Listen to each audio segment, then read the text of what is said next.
I used to think I was being too sensitive. Lisa was always the golden girl. You know the type: glossy hair, homecoming queen, straight-A student, the one who could charm a room with just a smile. Meanwhile, I was the quiet one, the reader, the thinker, the one who parents described as independent, but never brilliant. We were only 2 years apart, but it often felt like she lived on a stage and I was hidden behind the curtain, holding the spotlight for her. It wasn't that I didn't love her. I did. I clapped at every recital. I stayed up late helping her with last-minute essays, and I once even lied to our parents to protect her after she snuck out in high school. I played the role of the supportive sister so well, I forgot I was supposed to have needs too. So when Lisa got engaged to her college boyfriend Matt, I genuinely felt happy for her. I even cried a little when she FaceTimed me to show off the ring, an oval-cut diamond set in a vintage band that somehow made her hand look even more delicate. "It's perfect," I told her, and I meant it. But then the silence started. I didn't get a save the date, no bridesmaid proposal, no invite to go dress shopping, nothing. At first, I brushed it off. Maybe she was overwhelmed with planning, or maybe there'd been a mistake. So I sent her a sweet text. "Can't wait to hear about all the wedding stuff. Let me know when we go cake tasting." She replied 2 days later with a thumbs up emoji. A thumbs up emoji. That's when it hit me. I wasn't just forgotten. I was excluded. At Thanksgiving, our mom casually mentioned Lisa had chosen blush pink for the bridesmaid dresses. I blinked at her. Wait, the dresses. I thought she hadn't picked her bridal party yet. Mom looked confused. "Oh, honey, she already asked her girls. Didn't she tell you?" "No, Mom, she didn't." I tried to stay calm. I told myself there was a good reason. Maybe she was planning something special. Maybe she had a surprise up her sleeve. But deep down, I knew the truth. Lisa didn't want me there. Or worse, she didn't care whether I was or not. A week later, I found the wedding website through a mutual friend's social media. Scrolling through the guest list, my heart dropped. Old classmates, distant cousins, even her college roommate's cat sitter made the cut, but not me. Kisung. I couldn't breathe. It felt like being erased from my own family. I called Lisa. My hands were shaking. When she answered, her voice was light and chipper, like she hadn't just ripped me out of one of the biggest moments of her life. "Why?" I asked, my voice barely above a whisper. "Why am I not invited?" She paused for a second too long. "It's not personal," she said. "It's just, I want a certain vibe. The wedding is very curated, and I wasn't sure you'd fit." I laughed, not because it was funny, but because I had no other way to react. Fit? Like I was a pair of shoes that didn't match the outfit? You invited people you haven't spoken to in years, but your own sister doesn't fit? "I didn't mean it like that," she said, her voice tightening. "It's my day. I get to decide who's there." And just like that, the conversation ended. My parents? They told me to be the bigger person. They said Lisa had a right to her guest list, and that I needed to be more understanding.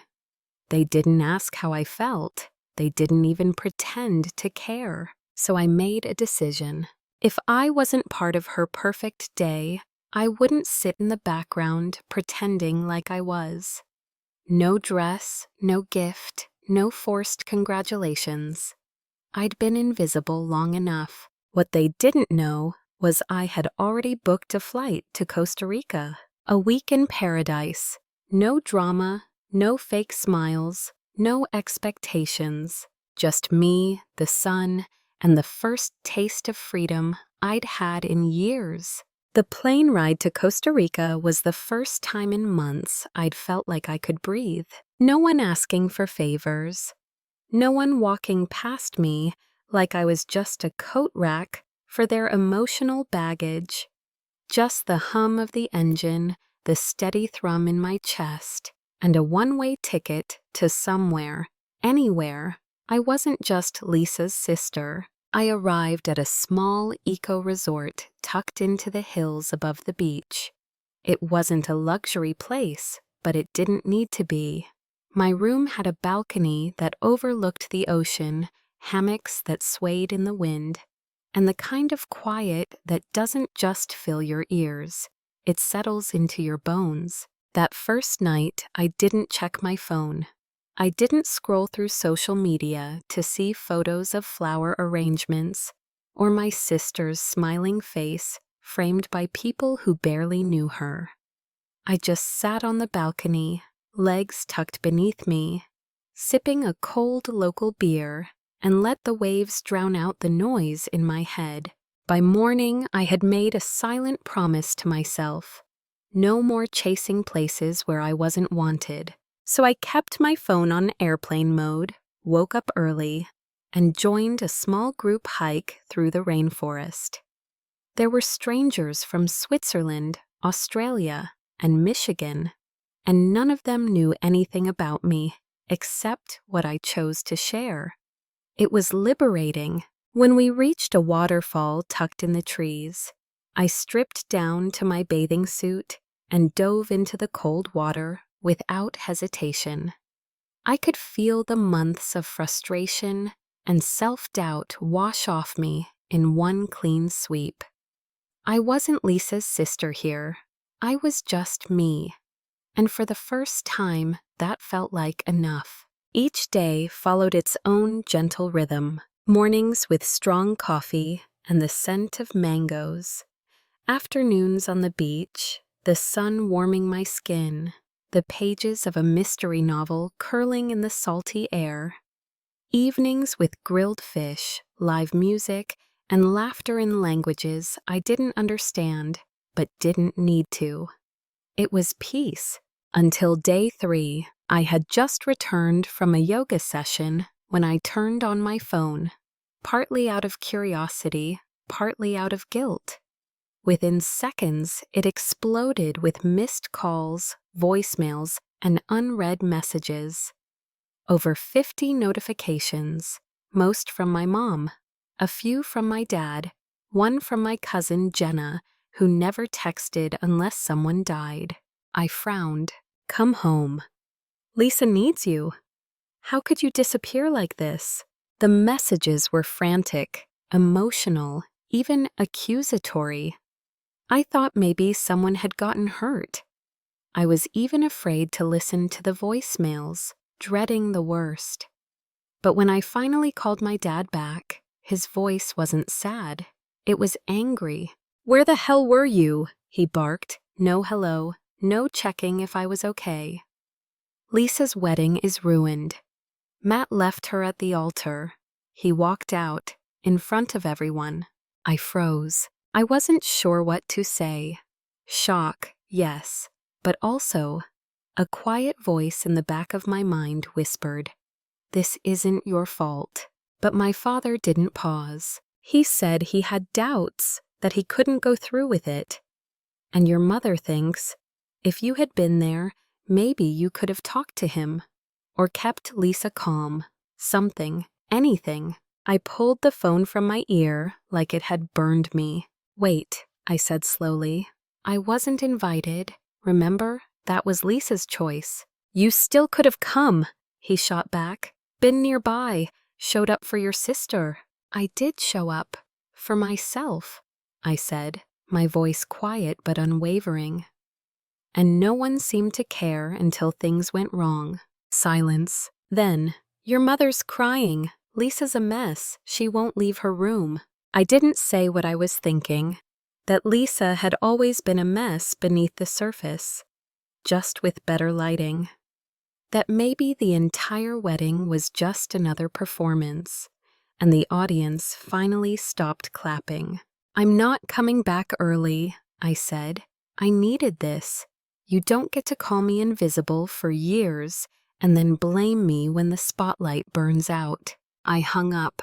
My hands were shaking, but not from regret, from release. For once, I had drawn a boundary and actually kept it. Back in my room, I lay on the hammock and looked up at the wide open sky. I wasn't sure what would happen next, but I knew this much. Whatever fallout came next, it was theirs to deal with. And for the first time in years, I didn't feel guilty for not cleaning up their mess. The next morning, I woke up to another round of messages. Apparently, my absence had turned into a full-blown family scandal. My Aunt Beth had left a 3-minute voice message about how no matter what happens between siblings, blood is blood, followed by a prayer and something about forgiveness. My cousin Tyler posted a vague Facebook status that read, "Some people just love a vacation more than family." Even people I hadn't spoken to since middle school were chiming in. It was like I had committed some form of emotional treason. I stared at my phone, lying flat on the nightstand, buzzing every few minutes like it had a pulse of its own. But I didn't touch it. I went to the beach instead. The air was humid, the kind that curls your hair and makes your skin glow like you've stepped into a postcard. I walked along the shoreline with my feet buried in the wet sand, letting the waves come and go, like the chaos I had left behind. For a while, I let the rhythm of the ocean drown out the noise of the world trying to pull me back in. And still, my mind kept turning. Matai. He'd walked away on the day, and somehow, they had all decided I was to blame. Not Lisa, the bride who curated her life like an Instagram grid. Not Matt, the groom who couldn't find the guts to speak up until the aisle was in front of him. But me, the one who wasn't even invited. I knew the narrative. I was selfish, cold, ungrateful. I should have shown up anyway, they said. Sat in the back, offered emotional labor like a wedding favor. But here's the thing no one talks about when it comes to family. Just because you're related to someone doesn't mean you owe them your peace. And for years, I had been sacrificing my peace to make my family feel whole. Not anymore. Back at the resort, I sat at the bar, sipping from a coconut and flipping through my journal. I hadn't written in years, but that morning I had woken up with words boiling inside me. Rage, yes, but clarity, too. I wrote, "They only remember me when they need someone to fix it." I wasn't part of the wedding, but I'm part of the blame. That says everything. Maybe walking away was the best gift I ever gave myself. I closed the journal and exhaled. A long, deliberate breath. And then, something unexpected happened. Matt texted me. I hadn't saved his number, but I knew it was him the moment I saw the message. "I'm sorry, I need to explain." My chest tightened. I stared at the screen for a full minute before opening the message. "Hey, I know you probably don't want to hear from me. I owe you the truth. You didn't deserve what happened, any of it. Can I explain?" Part of me wanted to ignore him. He was, after all, the man who left my sister at the altar and ignited the family chaos I was now being burned for. But another part of me, a quieter, curious part, wanted to hear it. "Why now? Why me?" I replied, "Go ahead, I'm listening." His next message came fast. Matt's next message came in like a wave, calm on the surface, but hiding something deeper underneath. I didn't leave Lisa at the altar because I got scared. I left because I finally saw the truth, and it was staring me in the face. I sat there frozen. My fingers hovered above the screen, hesitant to type, almost afraid of what would come next. I didn't reply. I didn't need to. Because just a moment later, he sent another message. It wasn't about cold feet. I've had doubts for months. But every time I brought them up, Lisa would shut them down. Or worse, she'd brush them off like I was being dramatic. He went on. Everything about the wedding felt curated, planned down to the last breath. The guest list wasn't about love, it was about aesthetics. And when I realized you weren't invited, I couldn't unsee it. I stared at those words for a long time. When I realized you weren't invited, me, the one everyone said didn't matter, the one who was too quiet, too distant, too different, suddenly I was the catalyst, the thing that triggered him to open his eyes. Matt continued, I watched her dismiss you like you didn't exist, and it hit me. She does that to me too. She cares about how things look, not how people feel. And I knew, if I went through with it, I'd be marrying an image, not a person. I felt something crack in me. It wasn't vindication, not quite. It was more like a soft, painful ache. Like when you finally hear the thing you always suspected, but never had proof of. Matt and I weren't close. We were polite to each other at family dinners, exchanged the occasional birthday text. But in those messages, he saw me. He noticed what my own parents refused to see. I took a deep breath and typed, I appreciate you telling me. I really do. But why now? He replied almost instantly, because everyone's blaming you. And that's wrong. You didn't deserve that. You were the only person brave enough to walk away before it got messy. I should have followed your lead sooner. That's when I realized something no one had ever said to me in my family. I wasn't the problem. I had simply stopped participating in the illusion. When I told my parents what Matt had said, they didn't believe me. You're twisting it, my mom said. He's just embarrassed. He's making excuses, my dad snapped. Lisa gave him everything. He left because he's a coward. Maybe, or maybe, just maybe, he left because he finally saw the pattern I had been trying to survive for years. Lisa didn't just push me aside. She pushed anyone aside who didn't serve her version of perfect. Matt just happened to be the first one to call it out loud. And I was just the collateral damage she thought no one would notice. Lisa hasn't spoken to me since. Not a single word, not even a text. She told our relatives that I poisoned her relationship, that I turned Matt against her, that I was jealous of her happiness. But I don't feel jealous. I feel free. There's a strange kind of peace that comes when the worst thing already happened, and you realize you survived it. My family still wants me to apologize, to make things right. But the truth is, I didn't break anything. I just stopped pretending it wasn't broken. Coming back home wasn't dramatic.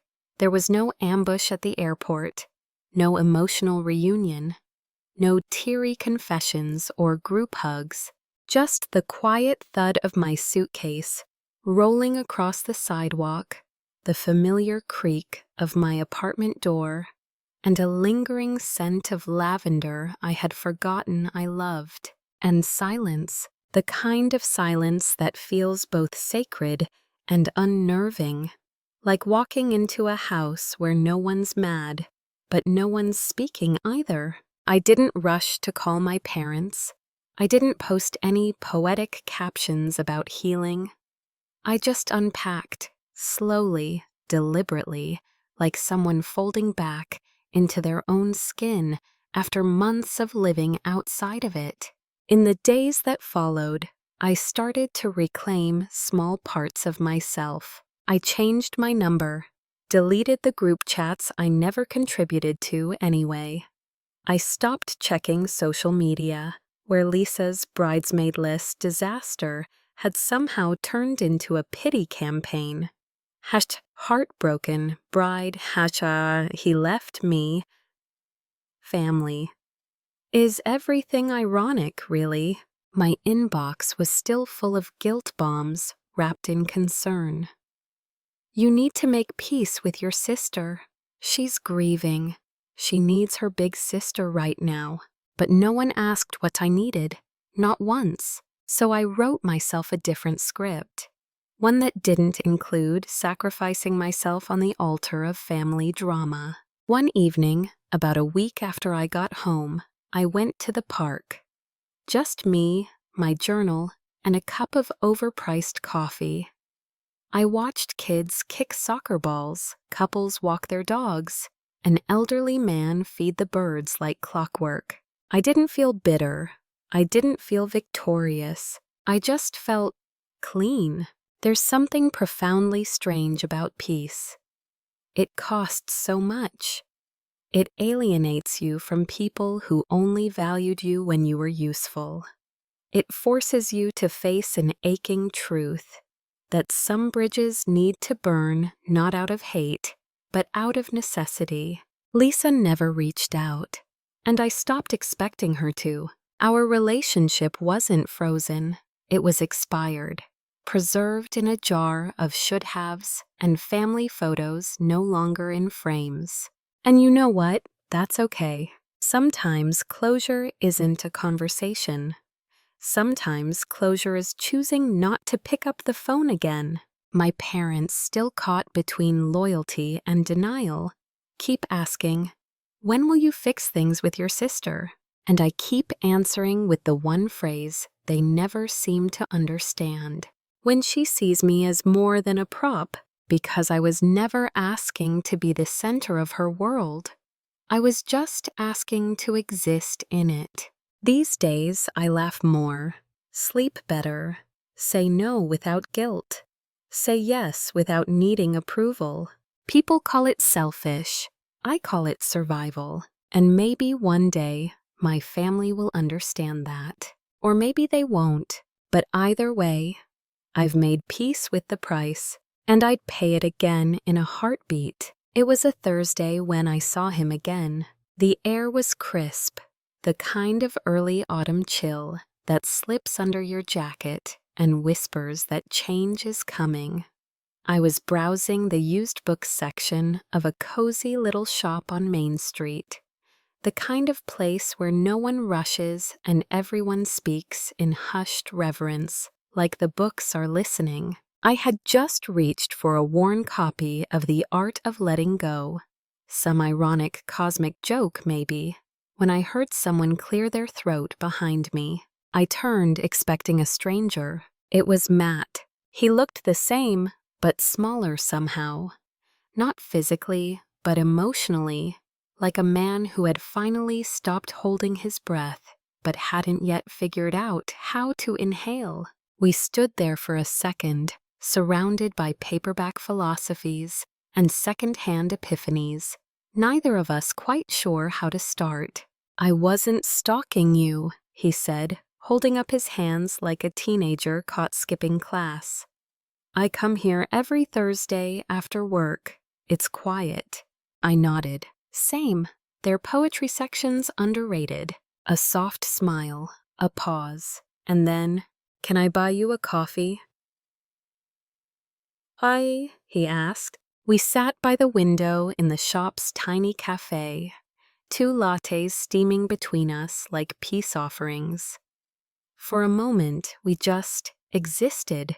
No drama, no accusations. Just 2 people sharing silence that wasn't awkward, just lived in. Finally, Matt spoke. "You look lighter." I tilted my head. "Lighter?" "Yeah," he said, stirring his coffee absent-mindedly. Like someone who stopped carrying weight that wasn't hers. I looked at him, really looked, and in that moment, I didn't see the man who left my sister. I saw the man who had been trapped in her story, just like I had.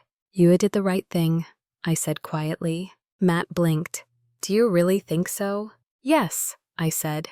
Not because it didn't hurt, but because it would have hurt so much more if you had stayed. He let out a breath, one of those deep, honest exhales people only release when they've been holding too much in for too long. I've been in therapy, he admitted, trying to figure out why I almost went through with it. Why I ignored all the signs. I nodded. We're taught to be polite instead of honest, especially in families like mine, like ours. He smiled. Lisa always made me feel like if something didn't look perfect, it wasn't worth keeping. I looked out the window, watching the leaves swirl along the sidewalk, like confetti from a party no one stayed for. That's the problem with chasing perfect, I said. You end up editing people out of your life. And one day, you look around and realize you're the only one left in the frame. We talked for an hour, maybe more, about nothing and everything, about silence and guilt, truth and timing. There was no romantic tension, no plot twist reunion, just two people who had survived the same storm in different boats, finally sitting down to compare notes. As we said goodbye outside the shop, Matt looked at me and said, You know, if I had talked to you sooner, I might have left earlier. I smiled. If I had listened to myself sooner, I might have walked away earlier too. He laughed. I guess late is better than never. I watched him walk away, not with sadness, not with regret, just with peace. I didn't tell anyone about our meeting. Not my parents, not our mutual friends, not even my journal. Some truths don't need to be shared to matter. Some moments are sacred in their simplicity, and some people you don't need to carry forward. Just honor where they helped you leave things behind.